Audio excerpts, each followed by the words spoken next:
Gen X grew up on late-night warnings. It's 10 p.m.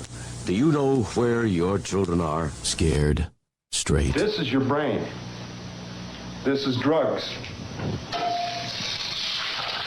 This is your brain on drugs. Any questions? And were inspired by movies that defined a generation. We were all pretty bizarre. Some of us are just better at hiding it, that's all. Hey, Doc, we better back up. We don't have enough road to get up to 88. Roads? Where we're going, we don't need roads. I feel the need for speed. We found our attitude in comedy. I'm Gumby, damn it! You see that sign? No shirt, no shoes, no dice. Right. Learn it. Know it. Live it. And our identity in pop culture. I want my MTV! I want my MTV. I want my MTV. What you talking about, Willis? Keep your feet in the ground and keep reaching for the stars. This is Gen X Men with Bill Rowland and Gary Dollarhide. Life moves pretty fast. You don't stop and look around once in a while, you could miss it. All right, welcome in everyone. Episode 29.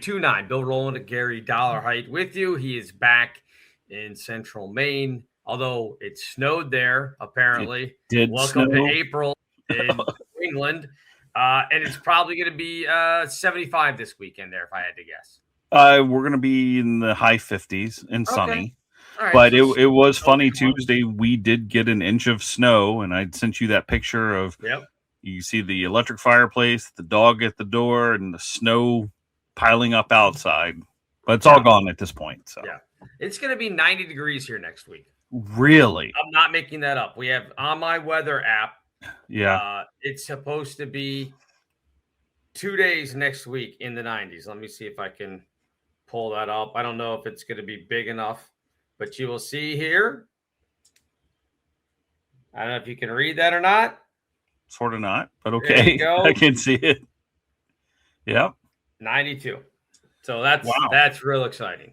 We're going to top out at 63 on the 14th, according to my weather app. There you go. 90 though. You know where it is well below all of those temperatures, and that's space.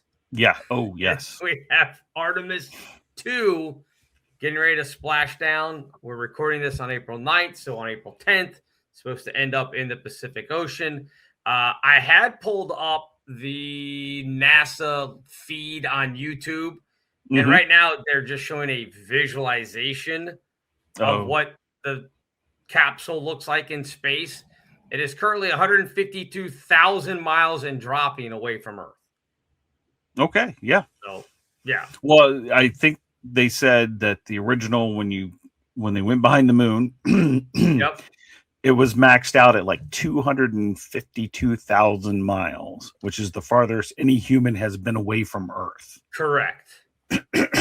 Sorry. If you believe that we've actually gone there, as I do my tinfoil hatting that I see on X constantly. Whenever there's an Artemis update or anything, people go, yeah, really good green screen, fellas. Yeah, well, that's what I was trying to get to is seeing some of the stuff pop up. It's always they're in a warehouse in Houston. And right, exactly. I'm like, okay, you guys still believe this at this point. I mean, I will be shocked if we ever find out it's all fake. Don't get me wrong, but I just go at this point. I mean, this isn't the 60, like we've had shuttles, we've had space stations, we've had other countries do this. It's not as if, we're just still banking on we're the only ones doing it. And it's right. Yeah. I don't know. I mean, my thing is if this is the case, if they're faking it, and at some point it all has to come to an end, because what's the next thing? They've talked about trying to send manned missions to Mars, right? Yes. If you're going to fake that, like, okay, it's one thing if you're going to say we put these folks in a warehouse in Houston for 10 days, hit them away, whatever it is. Like they, show the video of them getting into the rocket, and then there's some back, trap door where they get out of it. And then you whisk them off somewhere to whatever, television movie set that you want them to be on while they float around in space or supposed to. Well, it's going to take literally what, years to get to Mars? Isn't that what they've said? I think, yeah, it's a 2-year mission to get there one way. Whatever it is. So you're going to sequester these people in a warehouse for 2 years, and people are going to agree to that? That's the thing that here's what gets me on all of this stuff, that everything is fake, especially now. Like, you don't think at some point any of these people would be like, yeah, no, we didn't go. That wasn't real. We didn't go up in a rocket. Like, at some point, somebody would, like, think of all the hundreds of people that are involved in this. And nobody has come out and said definitively on the record, this is all fake. Well, and that's always been my thing, and people can argue it is the amount of people involved makes, in any event, let's just say any event that you're trying to fake, keep covered up, etc. The amount of people involved, the more there are, there's the greater chance it's going to get exposed, leaked, etc. Right? Right. So to say that this entire space program has been nothing but fakery, and you're telling me over the course at this point of 70 some years that there's not one single person, one disgruntled, just that comes out and goes, yeah, it's all fake. Right. Now, I think there's been one or two, but I mean, it's not enough to carry the, maybe we should look into this. Right. Well, my thing, I go on the great American inventor. I guess he's considered a founding father, was never present, but Ben Franklin, greatest quote of all time on any of this conspiracy stuff from Ben Franklin. 3 people can keep a secret if 2 of them are dead. Correct. So that's what this, to me, that's what this is. It's like you have, now you might be able to say, you know what, well, they've just fooled all of those people that work for NASA, all those people in the control room. They don't know that they're actually not doing like. That's always my favorite one. I just don't think it would be possible to keep that from everybody. Well, it just, and extending it, they always talk about the JFK conspiracy. That one I'm a little bit more like, well, because that can be pulled off by a small select group, right? Exactly. It with certain things happening, you could pull that off and just have a couple people involved who knows if you did the movie that maybe that couple people involved in the actual day ended up being not around after, right? I mean, it's such a smaller contained situation versus, hey, we're just creating this whole space program and all the infrastructure. And secondarily to some of that, we're pulling the wool over all these people with advanced degrees. We're pulling the wool over their eyes, and it's just all fake. And, by the way, those we actually. What? Oh, do you hear that? No. Oh, sorry. Oh. I've got the I got to turn this down. You guys can't hear it. The all of a sudden I have the YouTube thing pulled up. It was just quiet because they're just showing the space. And now all of a sudden it's funny. They just started talking. Oh, so they're it's our interview. They're talking about that they're basically the crew is in their sleep chambers now, and so they'll wake up in less than 2 hours. They're like doing the countdown until they are up again. I mean, they're giving all the the details of everything. So it's just kind of funny that I don't know why you can't hear that, but. It may be because it's on a different browser. I don't know, but it was funny. Like all of a sudden, I'm like, oh, because it was this woman's voice going, "This is Mission Control Houston live on the NASA," and I was like, "Where is that coming from?" I was like, "Oh yeah, I've got the thing still open on it." But anyway, but yeah, so they're going to spend all this money. I mean, I guess if you're going to pull off this fraud, you would pull it off, but you can't say that the rocket launches are fake. Correct, because people are there. They watch the rocket go up into space. It's like you're not saying like, oh, we're going to do this from a secret military facility and we don't let anybody watch. Then you'd be like, well, that's kind of weird. But you can see it all over Florida when they launch these things. There are videos of people watching the launch. Yeah, people have been there. I've been there for a shuttle launch. Yeah, right. So exactly. they still have to spend the money to do that. Right. So that's why I don't get this whole idea of we're going to fool everybody. Now, going back to the JFK thing, I firmly believe that Lee Harvey Oswald did not. I don't know if he fired. I think he may have been the one that fired the shots, but I don't think that he thought he was doing this by himself. I will go that far. Somehow he was involved. Absolutely. And maybe to the point of he thought he was involved with others. Right. But again, they kind of made him the patsy, if you will. Like they told what him he enough. Said, yeah. And he said that when he got arrested. I'm just a patsy and everything else. And then Jack Ruby shoots him to get rid of him because he probably would have been singing like a canary at any kind of trial. And then they screwed with Jack Ruby. Yes. When he was in his jail cell. So, yeah, there's, yes, I love the Oliver Stone film. I still question all of that. Was there a certain segment of the government? I don't know, but someone orchestrated it. I'm going to go with that. Some group of people orchestrated something. Yes. So there's if you still think that Lee Harvey Oswald was this lone gunman, I don't know what to tell you, because there's so much stuff that it's come out that our government has done over the years. You'd have a harder time convincing me he acted alone than that he had help or that he was part of a larger thing, because there's just so much out there. I mean, again, not to go down a really, really odd rabbit hole, but just seriously, they've now admitted, because people talked about this all the time. I can remember, again, as we sit here and talk on a Gen X Men podcast, I can remember being in high school and maybe the first part of college and people talking about the government doing mind control experiments and stuff. And we're all like, oh, come on. That's not really going. I remember I had a psychology teacher and at Mason that would talk about, there are these studies that they've done. And we're all like, get out of here. Nobody, we're like, nobody in the government. Like, again, at that point, you're thinking the government's not going to actually do guinea pig stuff on their own. Like, that's not happening. And then you go look up MK Ultra. That's all true.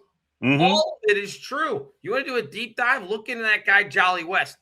He is a nightmare for this kind of stuff. They were doing things out in San Francisco during the hippie movement way back in the early 70s and stuff. Just awful things to people. So the idea that they can keep secrets like this, no, because all this stuff has now come out. They now freely admit that MK Ultra was a real thing. So is it just going to take another 50 years before they decide to tell everybody that space was fake? I don't think so. I think this is the one that maybe the tinfoil hat folks kind of lose me when it comes to we didn't go to space. Yeah, I mean, this is the harder one, and as you said, we know the government has done things. I mean, goes far back as lots of things. The Tuskegee syphilis experiment, yes, right, another great one, right. There's instances where the government said, well, we should look into this. Now, a special group said we should look into this, not thinking about the far reaching of ethics and everything, but said, well, as a government, we need to look into this. And how we look into it's questionable. It's existed. 50 years from now, the space program is the space program. There's a lot of other things going on. And we were going to talk about this later. This ghost murmur, possible technology from recovering our downed aviator. But yeah, the government, is you get into progressive versus conservative, and sometimes if you think about it, you hear the progressive side is, well, the ends justify the means. And I think without getting into that scenario of left versus right, there are portions of the government, they just have this worldview of, the ends justify the means. So if we have to do this to get over here for the greater good, then that's what we need to do. And that's, boy, you can go down some rabbit holes with that. Well, I mean, again, just on the JFK stuff, when you look at who was in charge of the Warren Commission and stuff like that, and then you realize the people that may have been involved in planning the assassination are now in charge of the they're now in charge of the commission to look into the. It's like, what are we talking about? It's like the bank robber, well, I'm going to figure out who did this. And then you let the bank robber go and try to study the case on who robbed the bank. Well, they're not going to come up with them. They're going to be like, yeah, you know what? I looked into it. I did it. That's not going to happen. So when you have all that stuff, they're not going to come to that conclusion. They're going to give you all this nonsense and then be like, oh, at the end of it, they're like, yeah, I guess it's the guy that's dead that we can't talk to. He must have done it alone. There you go. Oh, no, I just spilled my drink all over. Oh, dear. Good thing you're not in space. One of the cool things I didn't know this. We'll throw it out there. There's no bread on this space capsule. No bread. Because they don't like crumbs. That's very dangerous to the equipment. So they have to eat on tortillas if they're going to eat certain things. Because they don't crumble out. What would you want your meals to be? Probably if I'm going for 10 days, and this is why they would love me, I'm like, just give me tortilla sandwiches. Give me some wraps. I can get by. I don't need anything fancy, I mean, if you're going PB&J, maybe, probably. I don't know, man. If you're going to... I've got a mess here, by the way. I spilled my drink. That's why you should always have capped drinks. It's the government. Not cans. So dumb. Well, it was wrapped around my headphone cord. That's what happened. And I went to move my headphone cord. And when I did, I pushed my drink over. So now I'm going to have to clean my carpet and my desk here at some point. Oh, well. Anyway. But if you're going to space and you're one of the 4 people that are going to be going farther than any human has ever gone from Earth, right? Mm-hmm. Don't give me freeze-dried, like, ice cream, stuff that they used to sell us at the Air and Space Museum. Did you ever get that? Oh, yeah. That was always every year. It was a big thing for our school. We were only 2.5 hours away from DC. It was always the big spring DC trip, right? And everyone was excited to go to the Air and Space Museum and get the astronaut ice cream. Yeah, so. Right. I don't want that. You figure out a way. I want steak. I want ribeyes. I want I'm like, dude, you're sending me farthest from the earth that anybody has ever gone. And you expect me to eat freeze-dried wraps? I don't get bread because you're worried about crumbs? What are we going to have, mice while we're in space? What's the big deal? I want my steaks. Well, I figure you could eat just like the bathroom system, which is vacuum assisted. So when you eat, you just kind of hold the nozzle next to you. So if there's crumbs or anything, whatever. There's got to be. Wait, look, you're telling me they can't put a shop vac on that thing, and then after you eat, you can't do that. Why wouldn't that work? You chase it. Remember, it's all floating. There's no artificial gravity. I guess. Well, then why don't half the things? That's the other thing, and this is the only place where I'll go with people that say, well, look, the pen floats around, but nothing on that desk is floating around. How are some things floating and some things aren't? Velcro magnets. That was well known from the early space systems on how they kept everything just kind of from floating around. Because you always see their hair, especially the women, right? Their hair is always up and out. But no, I agree with you on the food because I did look it up. Could they have a air fryer? It's a good question. There's no flame. I mean, I get why it's just electric. Yeah. I mean, I get why you couldn't have a little grill off to the side and pony up some steaks or something. But do your spacewalk and grill outside. Why couldn't you have an air fryer? Yeah. Well, so I looked it up. It is actually only 6 to 9 months to Mars. So okay, but still, you'd have to lock people away for a year or more because you have to go there and you have to come back. I just don't think people are going to be willing to get locked away in a warehouse on a soundstage to do this 1.5 year long play. Correct. I just don't see it. Yeah. Anyway, go ahead. But yeah, going back to the food. So, it's one thing to look, guys, suck it up. You're going to eat peanut butter and jelly for 10 days, right? That's one thing. Yeah. But now we're talking 6 to 9 months. We're probably gonna have to come up with some sort of different dietary system to utilize because you're granted, gonna have I took pills. It's just gonna your meals something. are gonna be pills because think about it. I mean, I guess they could make a larger, capsule to store all the food and everything else that you're gonna need for however long you're gonna be gone. If it's 6 to 9 months there and back, you're not going to Mars in 9 months and hanging out for a weekend. Correct. You're going to probably be on Mars for a couple of weeks, I would think, before you come back. Yeah. So you're looking at a year and a half. Let's just call it a round number, 2 years. It's a lot of food. It's a lot of food. Well, I think their expectation is there will be supply rendezvous as a part of this system. Isn't that the moon is supposed to be one of those, like a launching point from the moon? Correct. And then the whole thing is that when they go up with Artemis 4 in a couple of years, they're going to actually start building that. Isn't that part of the plan? Yep. Building the base starting next year is my understanding. Yes, unmanned, they're going to drop stuff off. Yeah, like capsules, and then we'll go put it together and have it running. Because it's easier to launch rockets off the moon because it doesn't have to. Yeah, you're not fighting gravity, so it's easier to send out supplies.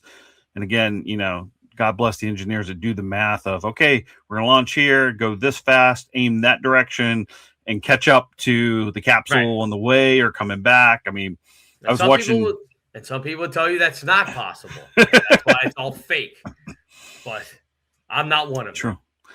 But I was just thinking of the math that went into that, trying to figure out these trajectories and rendezvous points just off this Artemis, because it was launch, circle the Earth twice, head out this way, knowing that you're going to meet up, we're going to meet the moon, circle it twice or once, and then keep coming back. Like, it just mind-boggling to me. Time you're landing into the Pacific Ocean and not run into San Diego itself, but be correct out.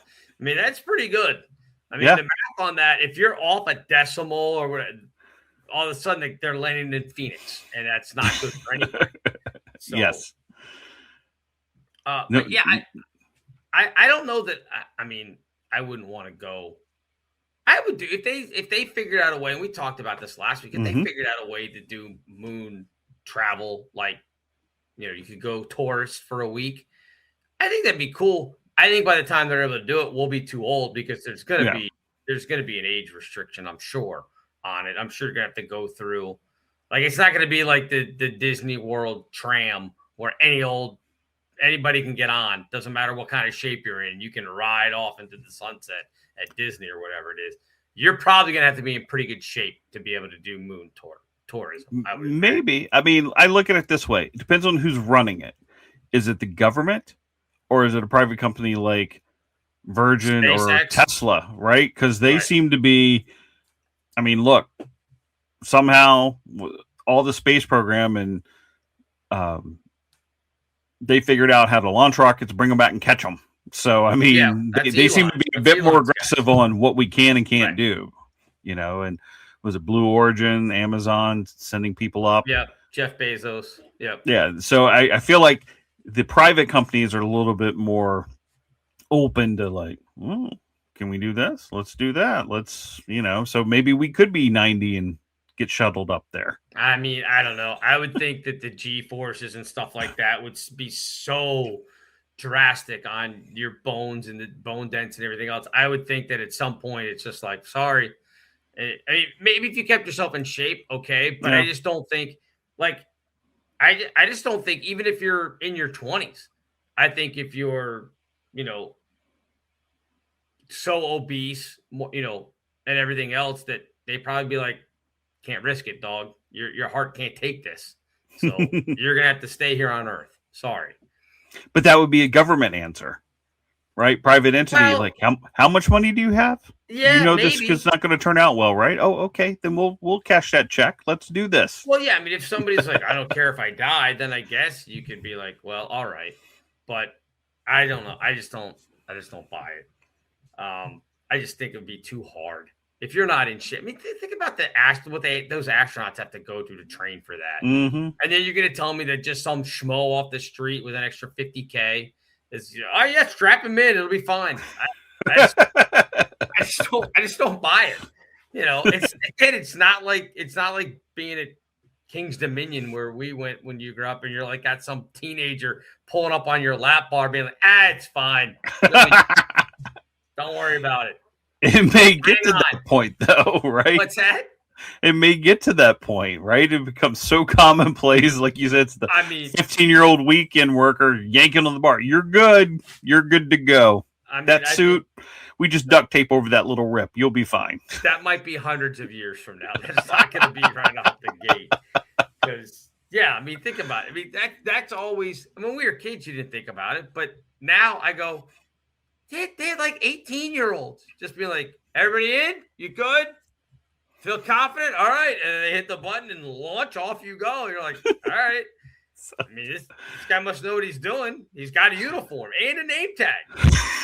So, similar to that, when I worked in another town here, there was a big festival every year. And part of that was the mobile carnival that would come in, right? The ride you see on the back of the trucks and everything. Yeah. And so part of that was fire chief, as the fire marshal for the town, had to inspect these rides. And there was quite often the day before they knew where the machine shop was, that they had to go, you need that welded, you need that fixed, this needs to be fixed, right? And so just thinking about, not only do you have, you know, the kid with the name tag, but now you've got rides that are in just jumbled disrepair. Oh yeah, I never ride those rides. There's no chance that I'm riding any of those. Was that the Skowhegan County Fair? No, it would be the Yarmouth Clam Festival. Okay, because the Skowhegan County Fair in Maine, as you're aware of, the longest running fair in the United States. Is the oldest. Fair season is a big time here late summer. There's a couple big ones. It's all about it's not the county fair anymore, except for that. I mean, it's just towns host their fairs. So okay. It's a big deal. I can remember, and I live now just up the road from the Prince William County Fairgrounds. Mm-hmm. But I can remember going to, because the Fairfax County Fair was always stupid. They just did it at like Eagle Bank Arena in the parking lot. That was your fair. It was like, whatever. Prince William County, I remember coming down here and they had the rides and everything. And we had brought the kids down and they were off running around. And I had a friend that we actually went to school with at Mason. She was down there doing some of the horse riding demonstration stuff or whatever. So I was over there talking to her and her husband at the time and kind of walking through and standing there at one of the rides. And I look down, I see like a bucket next to one of these rides, and it's full of various bolts and screws and washers, just, you know, anything you can think of. So I'm like, it's kind of weird. They just have this big giant bucket out here. So I asked the guy, I said, you know, just jokingly, I said, did you guys just run out of places to put the bolts and things?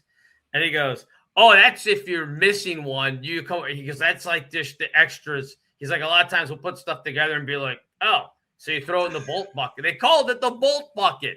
Throw it in. He goes, so if like another ride, if they're like, there's supposed to be 8 bolts in here, I only have 7. You come over to the bolt bucket and you find your bolt. And I'm like, this is amazing. It's like, that's amazing. It's well, big giant plastic jug. And that's typical. I've seen it. And what gets me more, if you stop and think about it, and I haven't seen the data recently, is there's so many of these rides out there, right? Mobile, carnivals, moving around. But if you run the number, I mean, the injury factor, I mean, there could be smaller injuries, but we're not having these, you know, massive collapses or anything. Right. It doesn't happen. It's a rare, it just keeps, you know, the system works apparently.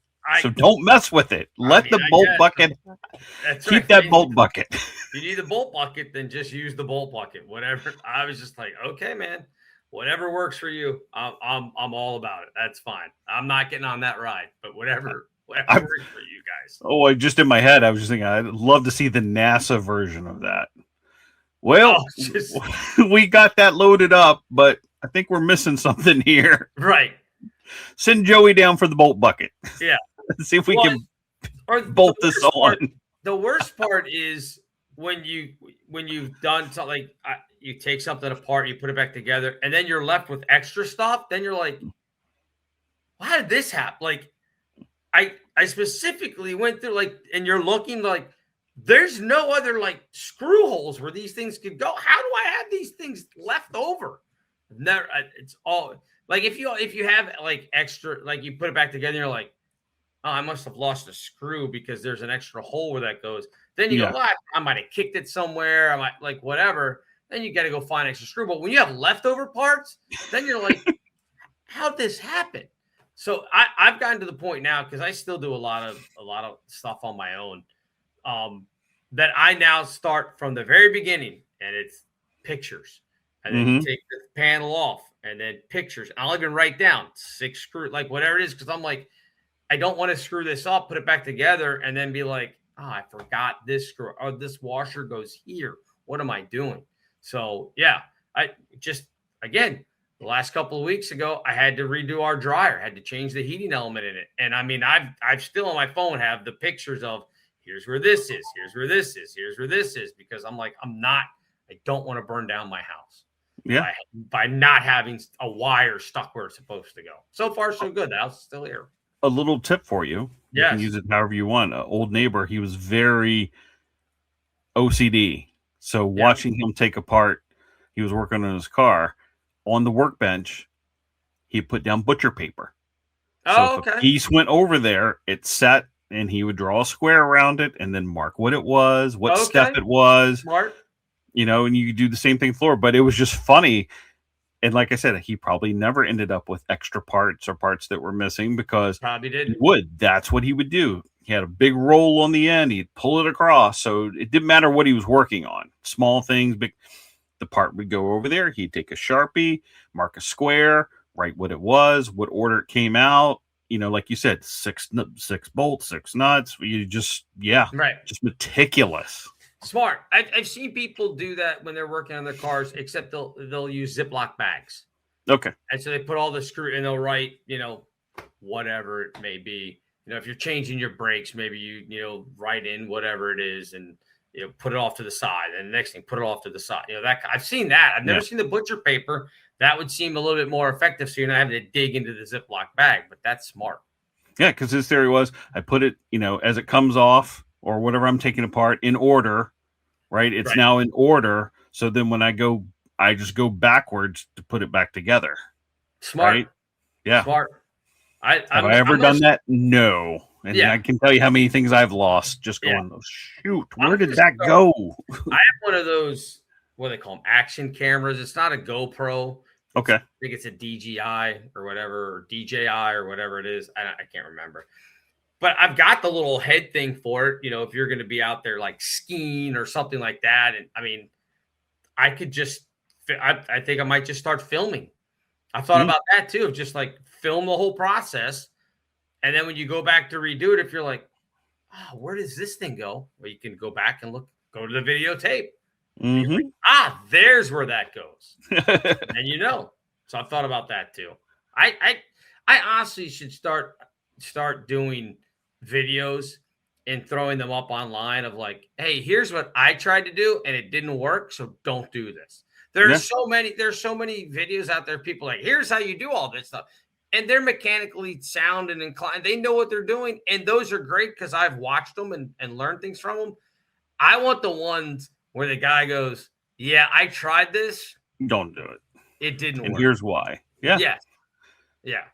A negative outcome situation. Yeah. Lessons learned, right? Yeah, something like that, where I can be like, look, I tried taking this apart, and eventually it took me an hour and a half, and I got to it, but I'm going to save you a good hour.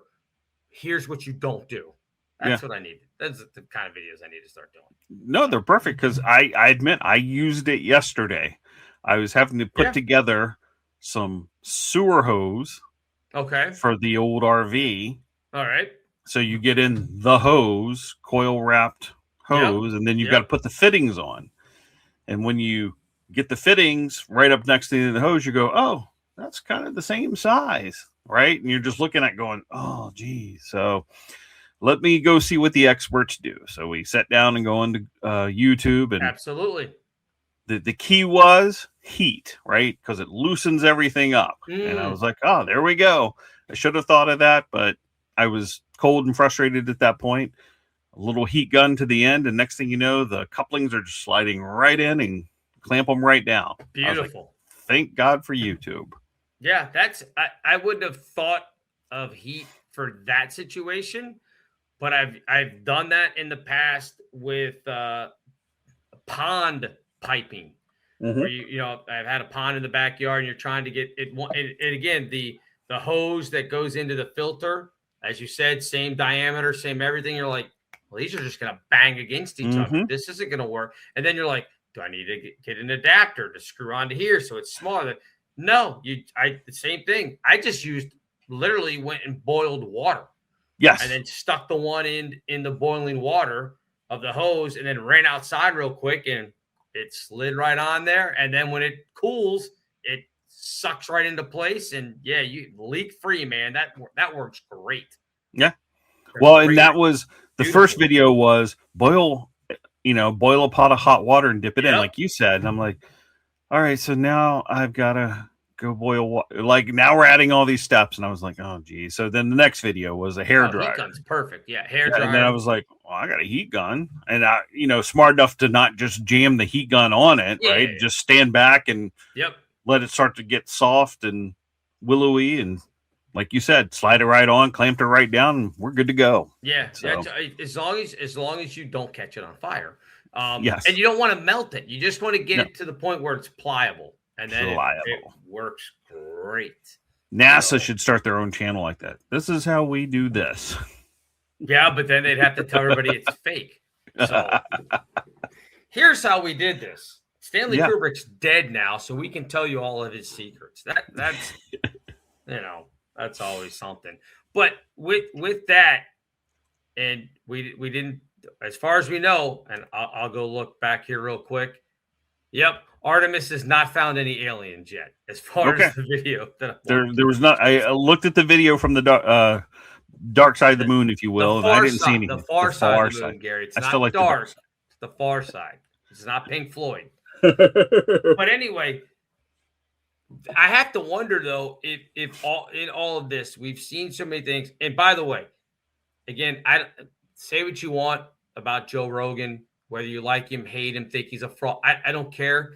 He had Bob Lazar on recently, like last week. Bob Lazar is the guy that since like the late 80s, we were talking about Area 51. Mm-hmm.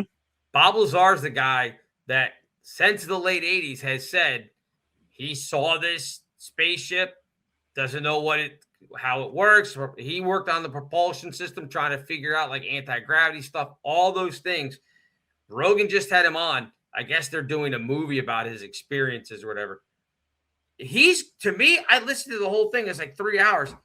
He's pretty credible because Rogan would ask him a question, he'd answer it, and then like later on in the conversation, I don't know if Rogan just forgot that he already asked the question or if he was just trying to see if he could trip him up or whatever. He'd ask kind of the same question, but in a different way, and he would give the exact same answer. And if he didn't know something, he wasn't like most people go, well, I mean, if you look at it, it could maybe it's this. He was just like, man, I have no idea. We weren't allowed to work on that. Okay, fair enough. Because Rogan was asking me, he's like, what do you think the ship was made out of? He goes, I don't know. That wasn't my thing. I wasn't the metal guy. They had metal guys there, whatever he called them. But we weren't allowed to talk to them. It's like, wait, what? It's like, that's not, as he says, it's not the scientific method. You should all be working together to figure out what this thing is. He used a great example of, and I don't know what text this is in, so I'm going to screw it up. I'm not going to say that it's in the Bible because I don't know, it might be somewhere else, where they talk about the blind men and the elephant. You've heard this story before, right? Yeah. With one of them is feeling the tail, one of them feels the trunk, one of them feels the ears. They all come to different conclusions, but the answer is it's an elephant. Yeah. But all different things make it an elephant. So if you just had the tusk, you would think it was something different than somebody who just touched the tail, who just like that. So his whole point was like, he didn't know what any of that stuff was because he wasn't allowed to work on it. Mm-hmm. And he couldn't talk to anybody else about it because they kept them separate from it. Yeah. But anyway, it makes you wonder all this technology that they have perhaps gleaned from this thing, because it's now been over 30 years, and maybe even longer, because he was brought into the project. It's not like they found the spaceship and was like, Bob, look what we found. He was brought in because somebody else was no longer working on the project, and he doesn't know if the guy got injured or killed. But basically, or just got old. Well, no, I mean, I guess his boss, in listening to this conversation, his boss had said, yeah, we had, I don't know, this guy, Brian, I don't remember what the guy's name was. Yeah, the guy that was here before you, Brian, yeah, he had an accident, so he's no longer working here. So you don't know, did he get in? Like Lazar said, I don't know if he got injured or if he had an accident and it killed. Like, he doesn't, like, don't know. Have no idea. But you wonder, with all that stuff, when we go like NASA going to the moon, if they figured out new propulsion systems or whatever from this, all these things that they've been studying perhaps, or you look at what they pulled off in Venezuela with the Maduro, with Maduro, with that thing, or the latest thing, which was wild, how we found our pilot over there in Iran. That's crazy. The ghost murmur. Yeah. I mean, there's, for those of you who don't know, it was kind of said it's questionable if it was real. Some people are saying it can't be done, others saying it could be.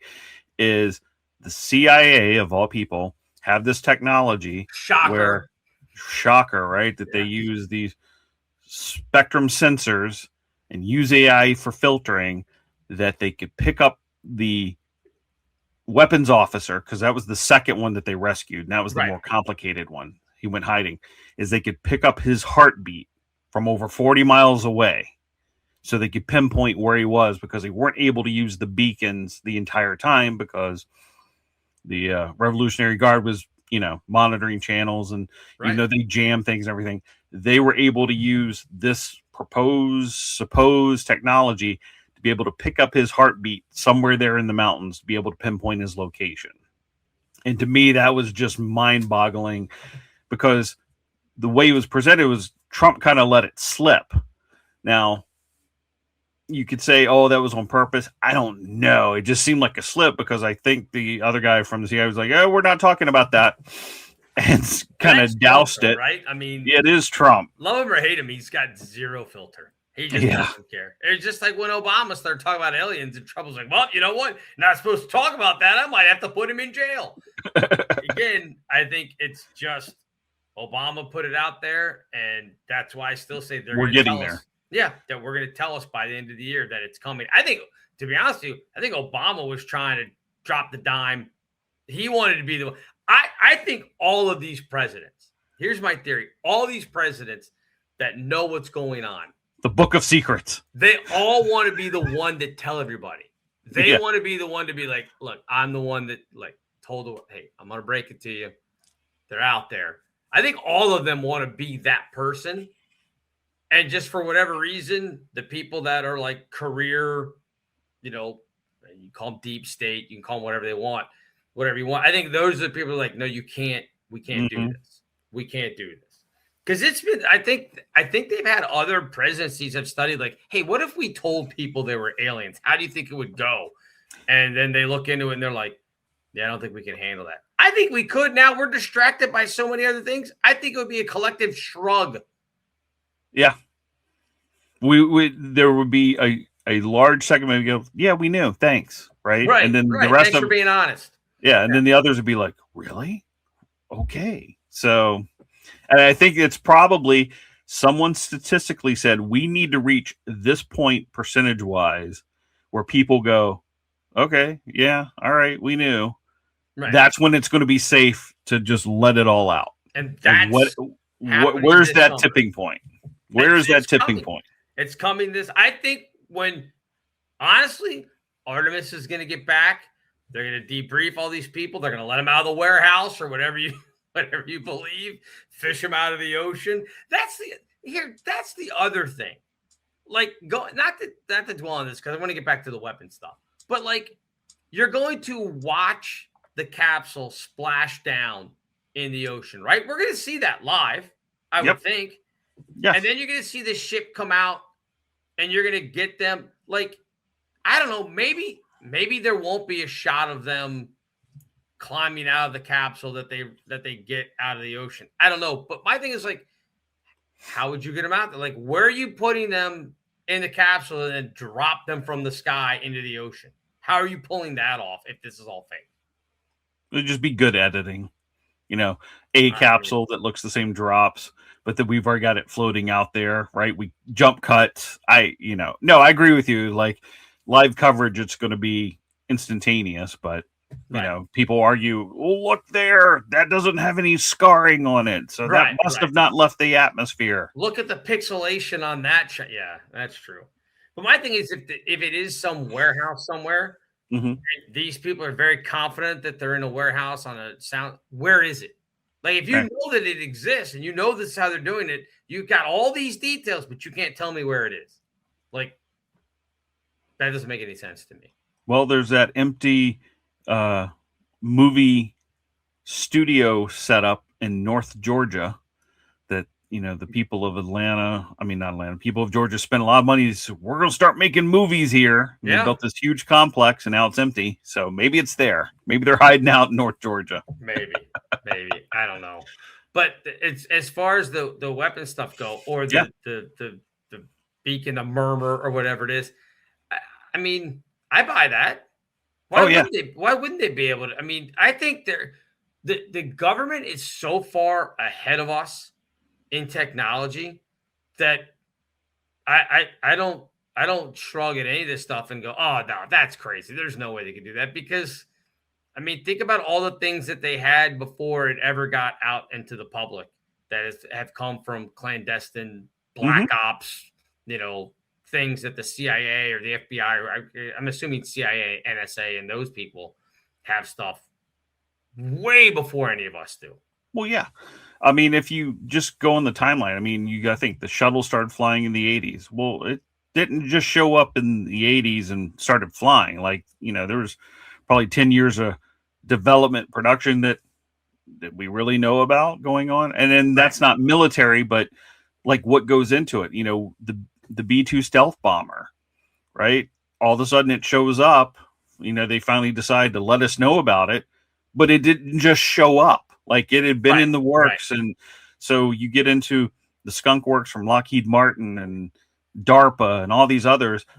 And I think we've said this before, how fun would be the group of people sitting there going, what can we do? And can we do it? Right.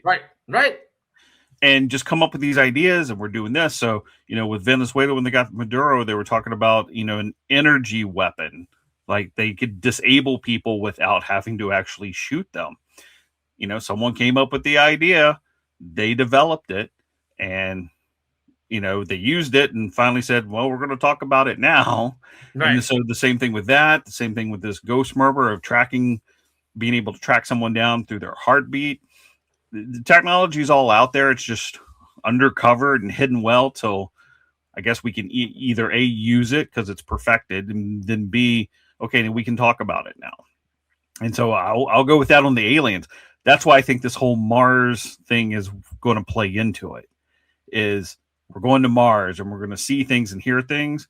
These would be the times to say, well, yep, there is aliens out there, right? It just seems like the timing would be right to finally talk about it, because now we're going out into space and we're going to find things that we can't, not report and not see necessarily. And I think, as you said, by the end of the year, maybe next year with this program, is where we start to find out more and more, what do we really know? Yeah. And I just think, like, well, honestly, I think they're already here.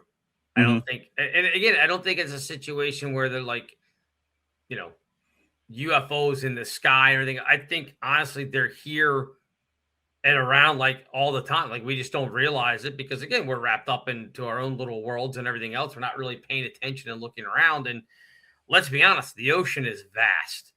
Yes. If you're gonna hide, look, if you've got the ability to get here and get here undetected for the most part, why wouldn't you have the technology to then say, okay, where's the easiest place to hide on this rock? In the water. It's the easiest place to hide because we don't have cameras all over the place in the water and the depths and everything else. So that's the easiest place to hang out and be here. So it would not shock me at all if they said, yes, aliens have visited and actually they're still here and this is where they live. Wouldn't be surprised by that at all. Yeah.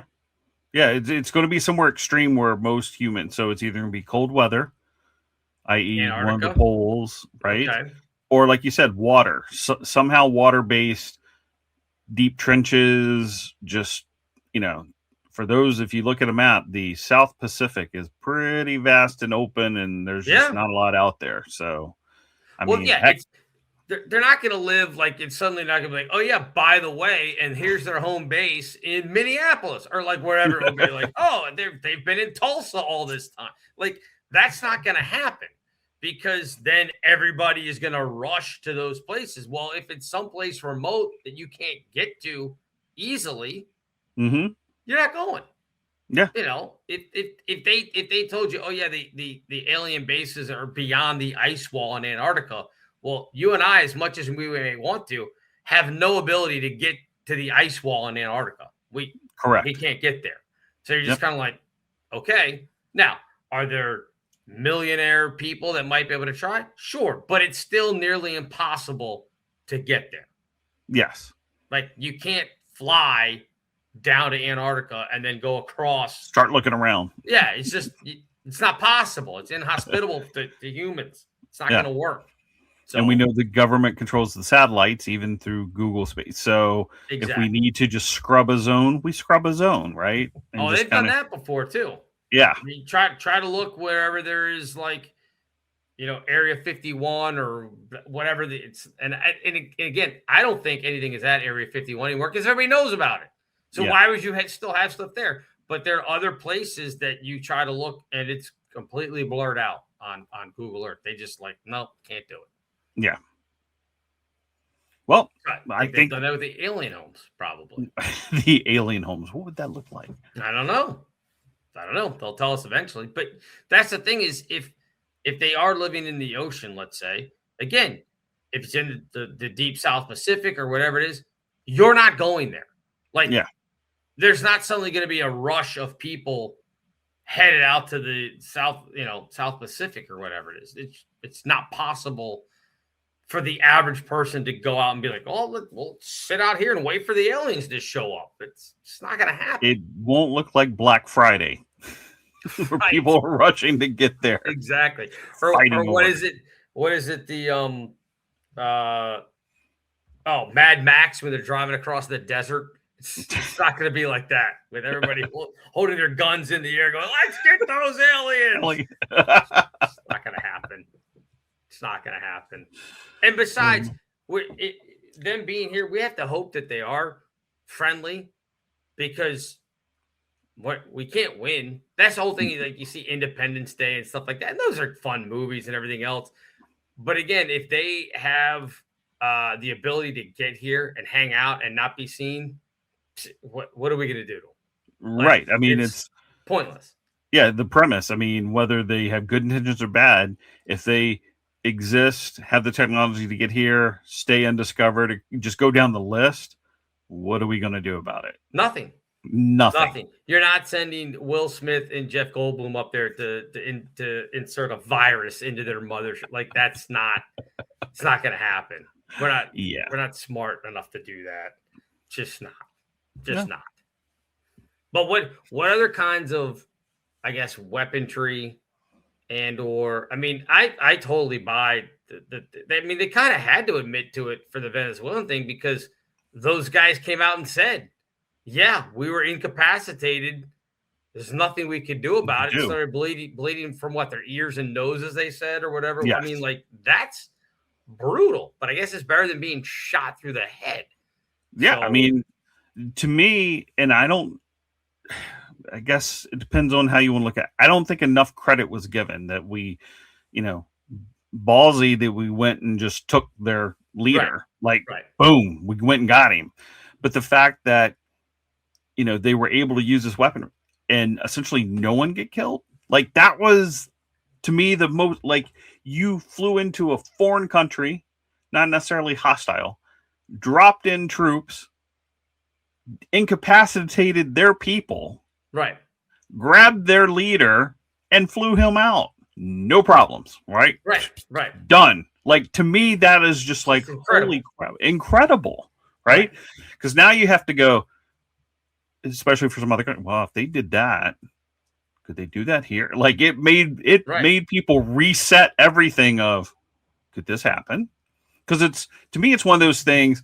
Yes, we, with our president, we've had the Secret Service and great security, but I'm sure to a certain point, did anyone plan on these kind of things at any level of security? Other countries like, wow, could someone really just sneak in and grab them? Like, right? I mean, thought-provoking even for us. Like, wait a second, is this possible? Could someone else pull this off? I doubt it, just because I think we just have that level of security around the president. But some of these other countries have to go, they actually flew into the Capitol and grabbed him from a military base. Right. So that had to put someone on pause somewhere. Like, hold on here. I think so. But if we have it, do we think everybody else has it? I don't mean everybody else. I don't mean like all other, like, do we think China has developed this? Do we think Russia has developed this? Do we think those countries have this same ability? Or, again, have we cracked some code and now we're well ahead of everybody else? Yeah.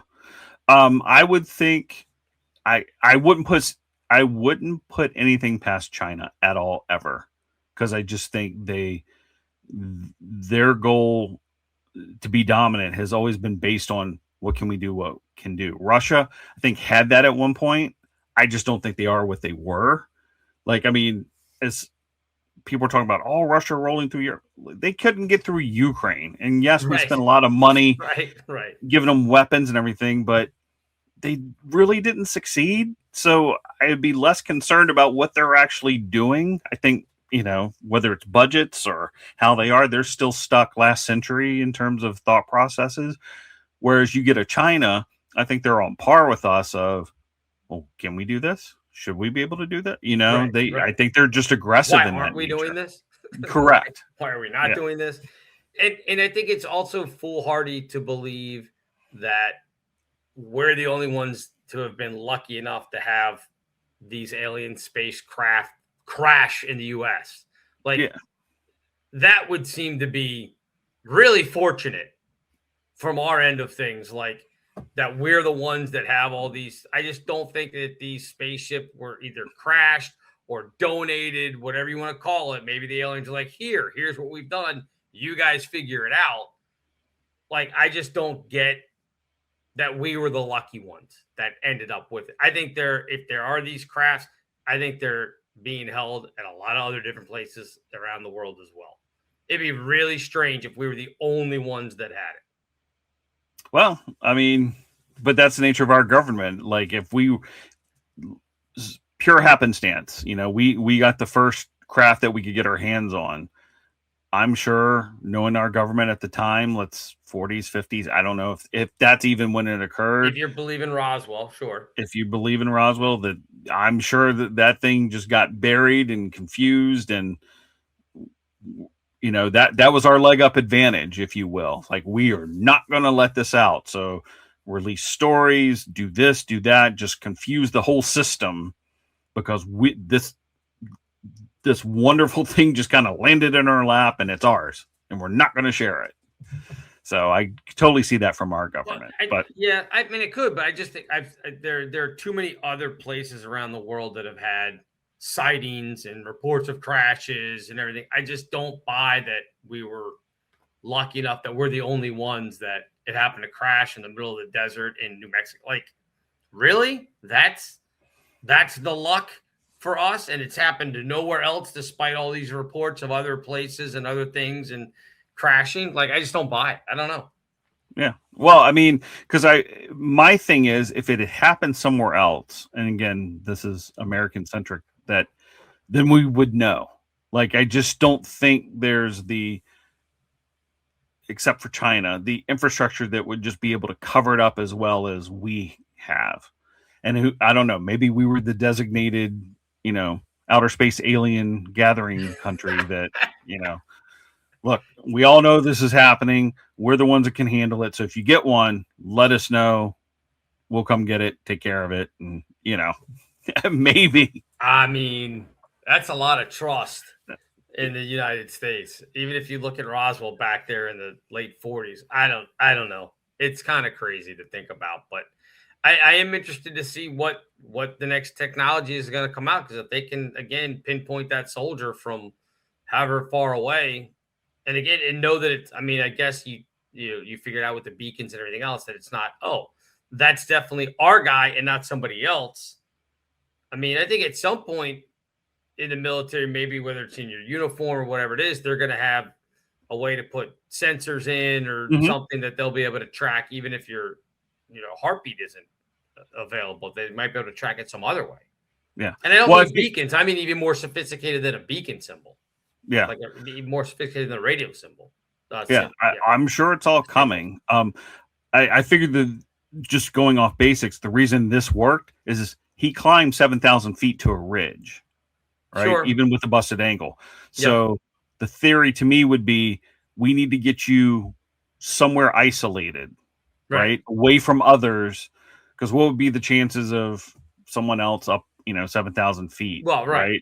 Or at least, okay, it's one of 10 heartbeats we're picking up there versus, okay, you're hiding out in Manhattan and we're going to figure you out. Yeah. So, I mean, of course, you want to aim high for extrication points, et cetera, and everything that went on with that. So that's where I think, the technology worked. Like, hey, we can trace his heartbeat this way because we know he's by himself up there. Right. And so when part of it was the AI filtering, like they were able to capture the noise, the sensors, and filtrate out everything that didn't make sense. So there's your AI capability coming in to be able to track his heartbeat. And so by isolating him up on top of that ridge, right, we've narrowed down like, okay, we're getting this reading and that is probably him and that's where he's at.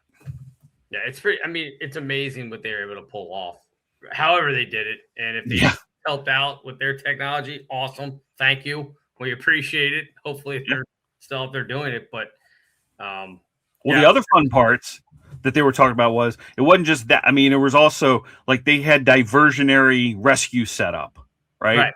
That they were just sending planes and people over to another location to make the Revolutionary Guard go, oh, he must be over there, right? And so they start reacting to, like, they kept doing it like 7 or 8 times. They said these pre-planned fake rescues to keep them off their toes. Just so that's not even technology. That was just basic, like, wow, you guys really pulled this off for this guy. It's smart.